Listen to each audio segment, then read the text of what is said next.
düşündüğün taş kapılar.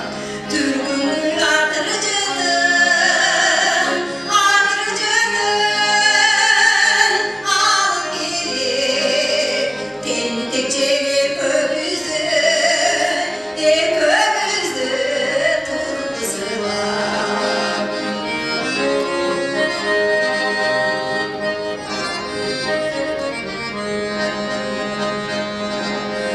Mahabat ayarladı caşının, cürökün ezi bağladın en yaşındın. Mizgilim uşum beni tartılasa, kaygımız ısı otko caşının.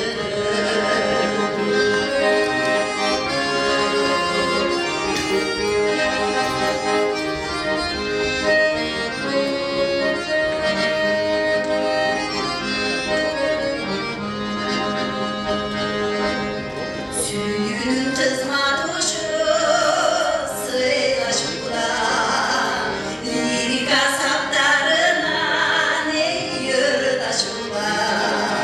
Değilsin minnet eyleyin arvada, mahabat büyüklüğe tırdaşıkla.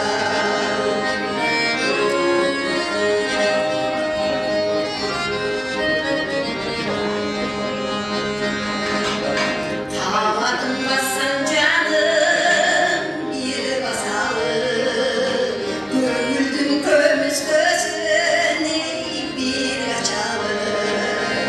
Düşünüp sağlanırım senin işin, sen bana tübörükü gerek işin. Düşünüp sağlanırım senin işin, sen bana